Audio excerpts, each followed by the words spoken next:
Hi అండి, ఈరోజు breakfast series day 4. ఈరోజు వీడియోలో మనం అందరం రెగ్యులర్ గా చేసుకునే ఉప్మా రెసిపీని చూపించబోతున్నాను. ఇలా రెగ్యులర్ గా చేసుకునే రెసిపీని టేస్టీగా చేసుకోకపోతే ఎలా చెప్పండి. ఒక్కొక్క ఇంట్లో ఇలా ఉప్మాని ఒక్కొక్క స్టైల్లో చేస్తూ ఉంటారు. మీకు ఎప్పుడైనా ఇంట్లో ఉప్మా చేసేటప్పుడు ఇందులో ఏదైనా తగ్గింది అని అనిపించిందా? అలా కనుక మీకు అనిపిస్తే ఈ ఉప్మాని ఒకసారి మీ ఇంట్లో ట్రై చేయండి. ఇప్పుడు ప్రాసెస్ లోకి వెళ్దాం. ముందుగా స్టవ్ మీద కడాయి పెట్టుకో, దాంట్లో 1 కప్పు వరకు ఉప్మా రవ్వను వేసుకొని మీడియం టు లో ఫ్లేమ్ లోనే ఇలా జోరుగా ఫ్రై చేసుకోవాలి. కనీసం 5-10 నిమిషాల వరకు నిదానంగా ఫ్రై చేసుకోవాలి. ఇలా ఫ్రై చేసుకున్న రవ్వని ఒక ప్లేట్ లోకి తీసుకొని పెట్టుకోండి.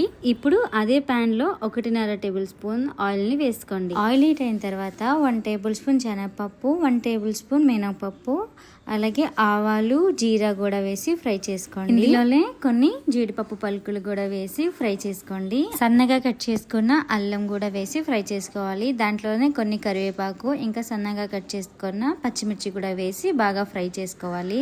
ఇది ఫ్రై అయిన తర్వాత ఆనియన్స్ కూడా వేసి ఫ్రై చేసుకోండి. ఉల్లిపాయలు మంచి గోల్డెన్ కలర్ వచ్చేంత వరకు ఫ్రై చేసుకోండి. నెక్స్ట్ ఇందులోకి 1/2 కప్పు దాకా చిన్నగా కట్ చేసుకున్న క్యారెట్ ని వేసి ఫ్రై చేసుకోవాలి. క్యారెట్ అనేది ఆప్షనల్ అండి, లేకపోతే స్కిప్ చేసేయండి. క్యారెట్ ని కొద్దిసేపు ఫ్రై చేసి మగ్గనివ్వండి. క్యారెట్ కొద్దిగా సాఫ్ట్ అయిన తర్వాత ఇందులోకి వాటర్ పోసుకోవాలి. 1 కప్పు సూజీ రవ్వకి 3 కప్స్ వాటర్ పోసుకోండి. దీంట్లోనే సాల్ట్, టేస్ట్ కి సరిపడేంత సాల్ట్ వేసుకోండి. ఇప్పుడు వాటర్ ఇలా రోలింగ్ బాయిలింగ్ అయ్యేంత వరకు మరిగించుకోండి. ఇప్పుడు మనం వేయించి పెట్టుకున్న రవ్వని దాంట్లో కంటిన్యూస్ గా మిక్స్ చేసుకుంటూ వేసుకోవాలి. అనేది దగ్గర పడిన తర్వాత అందులోకి 1 టేబుల్ స్పూన్ ఘీని వేసుకోండి. అలాగే 1 టేబుల్ స్పూన్ నిమ్మరసాన్ని కూడా వేసుకోవాలి.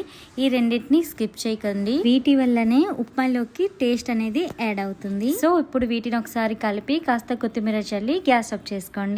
సో ఇప్పుడు టేస్టీ ఉప్మా రెడీ అయిపోయిందండి. ఇందులోకి సాంబార్ గానీ, కారం పొడి గానీ, షుగర్ కానీ వేసుకొని సర్వ్ చేసుకుంటే చాలా టేస్టీగా ఉంటుంది. మరి నెక్స్ట్ టైం మీ ఇంట్లో ఈసారి ఉప్మా చేసేటప్పుడు ఇలాంటి ఉప్మా మాత్రం ఖచ్చితంగా ట్రై చేయండి. ఇంకా నా వీడియో మీకు నచ్చితే please like, share and subscribe చేసుకోండి.